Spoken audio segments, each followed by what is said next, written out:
Bienvenidos a este nuevo encuentro. Hoy en Algo que Contar vamos a estar hablando con la doctora Inés Pérez. Ella es neuróloga internista, parte del sistema de salud Madre Raffles. Vamos a hablar hoy de Alzheimer. Atentos, quédense con nosotros.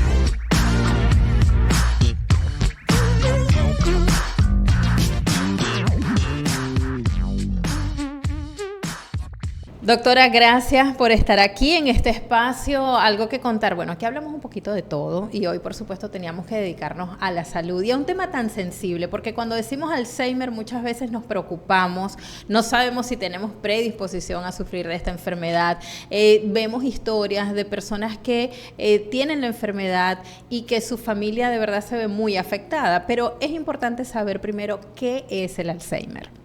Ok, bueno, muchas gracias por la invitación. Bueno, sabemos que la enfermedad de Alzheimer es una enfermedad neurodegenerativa donde predominantemente se afecta la memoria. El paciente comienza alrededor de los 50, 55 años, cuando muy tardío a los 65 años, a presentar pérdida progresiva principalmente de la memoria.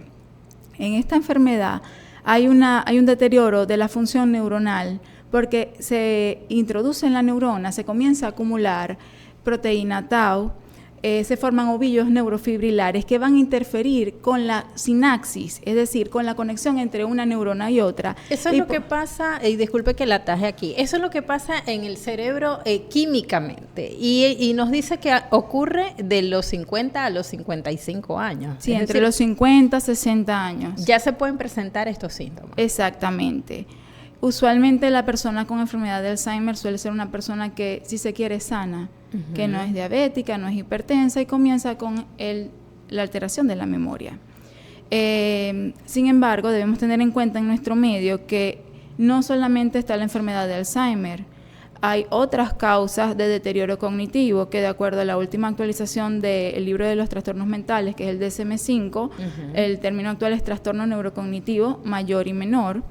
Entonces, tener en cuenta que no solamente es el Alzheimer, también hay las demencias de tipo vascular, hay demencia por inclusión de cuerpos de Lewy, ¿ok? Y que, bueno, el nombre suena alarmante, sí. Demencia, ¿no? Pero que realmente hay unas etapas iniciales donde nosotros como neurólogos, por medio de test, de pruebas neurocognitivas, podemos determinar si realmente el paciente está presentando la tendencia hacia un deterioro o si ya está francamente en un deterioro o ha llegado a la demencia. Claro. Y siempre hay que revisar inicialmente o consultar cada vez que un paciente tenga alguna falla desde el punto de vista cognitivo, que puede ser memoria, conducta, sobre todo en los adultos mayores, ya también cuando empiezan los trastornos del sueño. Claro. Verificar cómo está estructuralmente ese cerebro y si en verdad puede existir la tendencia de un trastorno neurocognitivo o si ya lo esté padeciendo para realizar los correctivos. Bueno, una de las cosas que tratamos de impulsar acá es precisamente que las personas busquen ese apoyo en los especialistas, porque son ustedes quienes pueden orientar al paciente sobre estos deterioros, en este caso neurocognitivos, que como yo le decía, Alzheimer, y de verdad nos alarma bastante, es muy común, pero nos está hablando también de otro tipo de deterioro que realmente está afectando a una gran parte de la población. Exactamente, y sabemos que sobre todo en los adultos mayores se están dando muchos casos también de trastornos del ánimo, de depresión, y es conocido, es sabido que el tener depresión o el tener un trastorno del ánimo puede ser el punto de partida o el desencadenante de un deterioro cognitivo o de un trastorno neurocognitivo. En el caso de la pérdida de la memoria, que es como el rasgo principal del Alzheimer, ¿Y a partir de qué edad podemos decir, bueno, ya nos puede preocupar esta situación, mi familiar o yo estoy presentando pérdidas de memoria? ¿Qué tan intenso y qué tan temprano nos puede entonces ser ya como un signo de alarma? A partir de los 50 años de edad. Realmente. Antes de eso no. No, ya antes de eso ya sería ya más un tema que probablemente involucre más a psiquiatría, algún trastorno del ánimo, algún déficit de atención que esté afectando la función cognitiva, pero realmente para enfermedad de Alzheimer a partir de los 50 años.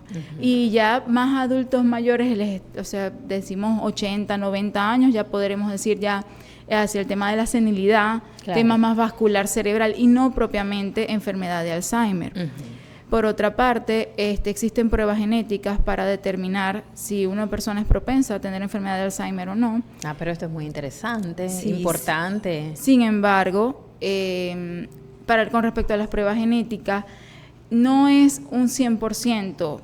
Mira, cuando nosotros hacemos, o sea, cuando hay un test de ADN, uno puede tener predisposición a muchas enfermedades, pero realmente para llegarlas a padecer, o sea, hay un trecho, ¿no? Claro. Tiene que haber una mutación en sí de 2 alelos de un gen para uno llegar a padecer la enfermedad. Entonces, el tener predisposición a una cantidad de enfermedades no quiere decir que uno la vaya a padecer.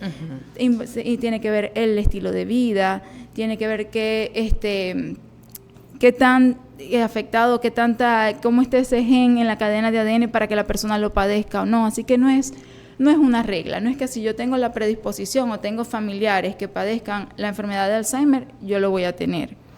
Hay un porcentaje de mayor probabilidad quizás que otra persona de la población que no tenga el familiar, pero no es una regla. O sea que por esa parte, porque nos podemos quedar tranquilos, porque los pacientes llegan, sobre todo los familiares, muy preocupados. No, es que yo tengo un familiar con Alzheimer, entonces tuve ansiedad, no me funcionó en ese momento bien la mente, no recordé algo, ya se prenden las alarmas, sí, entra la ansiedad y bueno, por supuesto la mente funciona peor.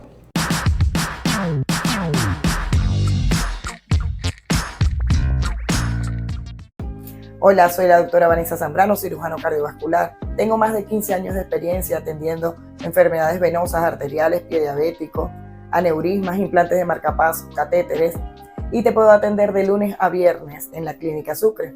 Agenda una cita por el número que aparece en pantalla que yo misma te atenderé.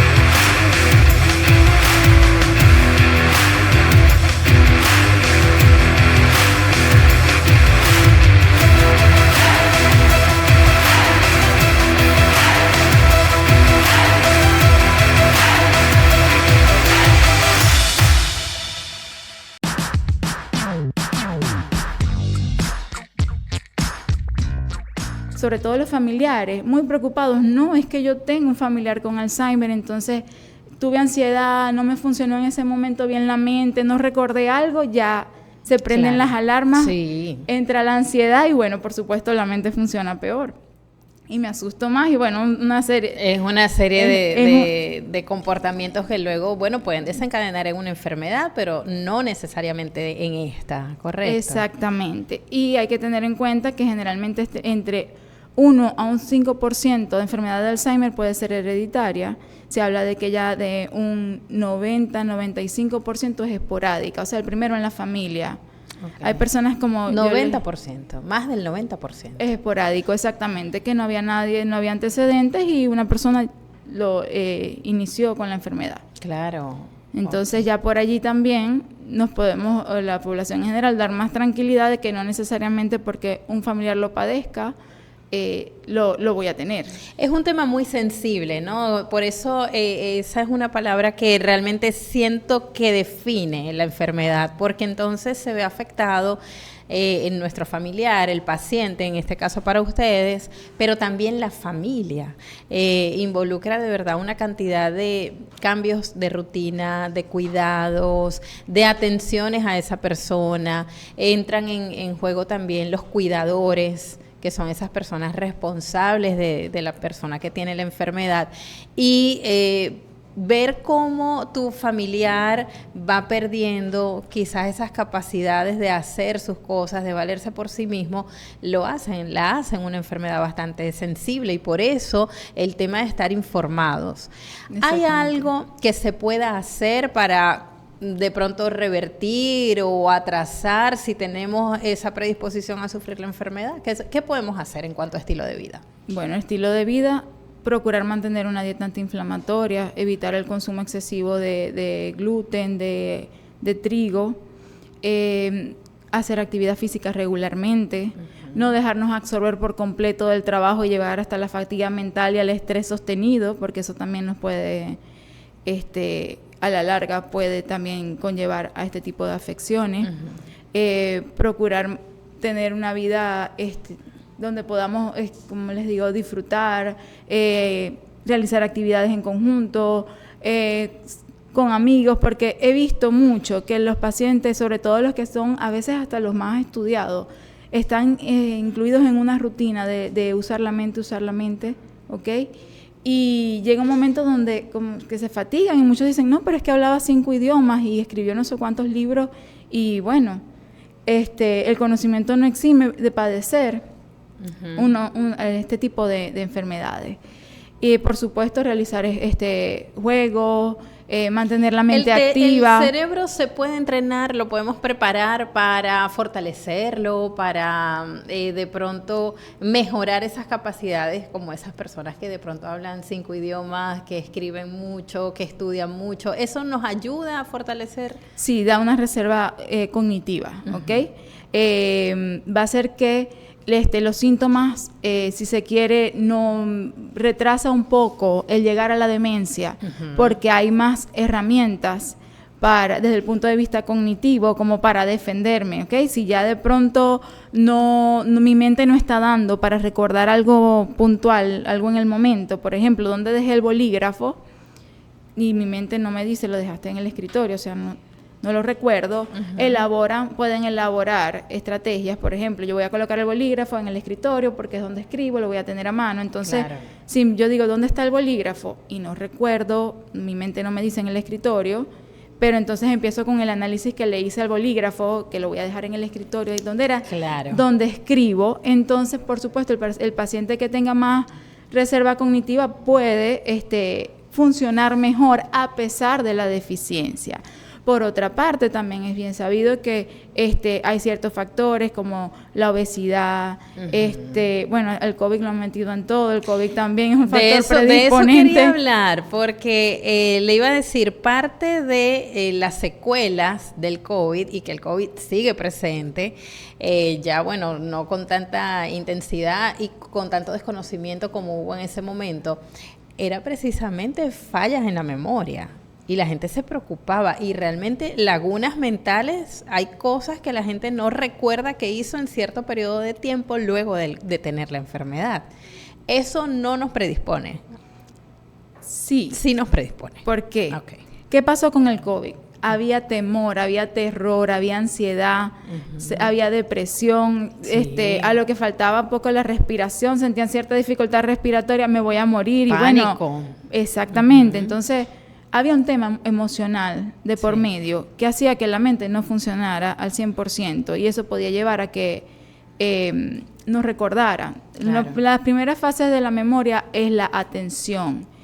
Si yo estoy preocupada, estresada, ansiosa, mi atención está desviada y de pronto voy a recordar dónde puse las llaves, pero no voy a recordar dónde puse el reloj, porque en ese momento mi mente estaba en esa preocupación, no estuve suficientemente atenta. Y si yo no fijé en la memoria, ¿cómo lo voy a recordar? Entonces en el COVID ocurría eso. Pánico, estrés, ansiedad. Ahora, si ya un paciente venía predispuesto a padecer un trastorno neurocognitivo, bien sea Alzheimer o cualquier otro tipo de trastorno, y su mente no estaba funcionando bien por el motivo que sea, por supuesto que es un punto de partida, pudo haber sido el desencadenante de su deterioro cognitivo. Importante, es interesante, ¿no? Todo el tema que tenga que ver pues con nuestra memoria, con toda esa parte cognitiva. Ahí, bueno, como le decía, nos habla mucho del estilo de vida, me parece algo súper importante, que haya un examen que nos permita determinar si somos más propensos o no a sufrir la enfermedad, también es importante. Pero se han logrado avances, se ha logrado quizás un poco de conciencia con respecto a la enfermedad y avances en materia científica para tratarla. Sí, bueno, realmente ahorita el tratamiento más que todo es para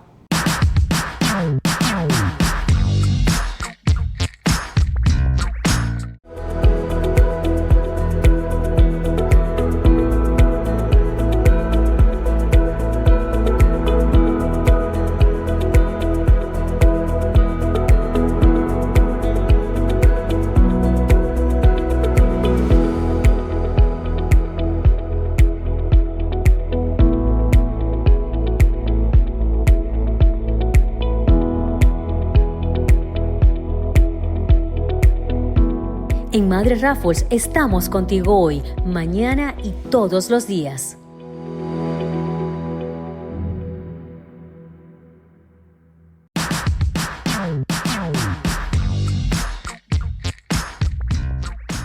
Quizás un poco de conciencia con respecto a la enfermedad y avances en materia científica para tratarla. Sí, bueno, realmente ahorita el tratamiento más que todo es para ralentizar, enlentecer la progresión de la enfermedad y tratar algunos síntomas como el insomnio. ¿Qué pasa? Que inicialmente en el Alzheimer específicamente se afecta la memoria, pero posteriormente puede afectarse el lenguaje, puede afectarse conducta, es decir, el paciente puede tornarse agresivo, puede haber alteración mental, se asocia a trastornos del sueño. Incluso dependiendo de cómo esté afectada la corteza cerebral, puede haber crisis convulsivas también, como síntomas o del trastorno neurocognitivo o del deterioro cognitivo. Entonces, más que todo, el tratamiento es para controlar estos síntomas que van apareciendo mientras frenamos de alguna manera la progresión. Sí se han continuado haciendo estudios que hablan de que enlentecen un poco más de medicamentos que enlentecen un poco más la progresión, pero bueno, todavía queda mucha tela que cortar al respecto. Lo que sí aconsejo es que después de los 50 años, cualquier alteración de la memoria, no lo dejemos como que, es que ya está mayor y ya son los olvidos normales del adulto mayor. Y es que también le iba a decir, usted nos habla de los 50 años y ya a partir de los 50 años hay una alta incidencia de mujeres que entran a la menopausia, de hombres que entran en el proceso de la andropausia y que también se ve afectada la memoria. Y que también se ve afectado el estado de ánimo. Por eso la importancia de ir al especialista. Exactamente, que hay otras, por eso hice énfasis también en el tema mental, que si no funciona bien la mente, puedo tener fallas cognitivas. Y ahí es donde el especialista va a hacer la diferencia. ¿Es netamente un problema emocional o realmente hay que atacar un problema cognitivo, alguna enfermedad como Alzheimer o alguna enfermedad parecida? Claro. Porque si bien es cierto, la salud cerebral, si yo tengo un cerebro sano, yo puedo llegar a avanzada edad, más de 90 años, funcionando bien. Y lo hemos visto, abuelitos completamente lúcidos, más de 90 años, refiriendo a todos sus nietos, dónde vivieron, qué día es hoy, recitando todos los medicamentos que toman, sin problema. Eso es un cerebro sano. Claro que sí. Si sea la edad que sea, 70, 80 años, mi cerebro empieza a tener fallas, ya no recuerda, hay que consultar. Claro. Y también eso va a ser calidad de vida a la larga. Para todo el grupo familiar. Claro, porque el grupo familiar se tiene que preparar y es un equipo multidisciplinario, probablemente necesitan cuidadores, fisiatría, psicología, en algunas oportunidades también psiquiatría, Claro. para abordar el tema tanto del paciente como del entorno que se ve afectado directamente. Claro que sí. Ahora bien, ya para finalizar, si los primeros síntomas pueden aparecer a partir de los 50 años, ¿cuántos años puede tardar la enfermedad en desarrollarse y llegar ya a esos niveles en los que la persona no puede hacer nada por sí, por sus propios medios? Bueno, eso depende de varios factores. Está involucrado también el grado de instrucción del paciente, por lo de la reserva cognitiva también. Se podría hablar de unos 10, unos 15 años. Sin embargo, eso es variable. Claro. Cada organismo es distinto. Hemos visto pacientes que no responden a un tratamiento, como hay pacientes que la octava maravilla y responden y se mantienen muchos años con sus funciones. Y bueno, también abordar otras condiciones que pudiesen estar asociadas. Sabemos que hay deterioro cognitivo asociado a otro tipo de enfermedades neurodegenerativas. Claro. Y bueno, al tener control de esas otras condiciones, por supuesto, el riesgo de que progrese más rápido la condición disminuye. Claro. Entonces, lo importante realmente es consultar, no hacer, como dicen, no dejar de prestar atención cuando aparece alguna falla cognitiva. Porque también cuando las cosas son tratadas a tiempo, este tipo de trastornos, pues el pronóstico puede ser un poco más favorable. Y lo más importante, que es que no todo es Alzheimer. Ha pasado mucho, y viene el paciente con trastornos de memoria, se le hacen estudios de resonancia magnética o de tomografía con emisión de positrones para verificar el daño específico de la enfermedad de Alzheimer. Entonces sale sin lesiones para deterioro cognitivo, y uno dice, entonces el paciente queda, pero yo no estoy funcionando bien, pero salí bien. Bueno, porque probablemente no es netamente el Alzheimer, puede ser otra condición, Claro. bien sea vascular cerebral, y no necesariamente metabólica ni la fisiopatología en sí de la enfermedad de Alzheimer. Entonces hay que tener en cuenta eso y consultar. Muchísimas gracias, doctora. De verdad que, bueno, parte además del equipo del Sistema de Salud Madre Raffles, allí la pueden conseguir, pueden tener ese apoyo de un grupo de médicos especialistas que están dedicados a brindarles a ustedes la mejor atención. Gracias por visitarnos, espero que vengan muy pronto. Muchas gracias por la invitación. Gracias a ustedes también por su sintonía, nos vemos en una próxima oportunidad.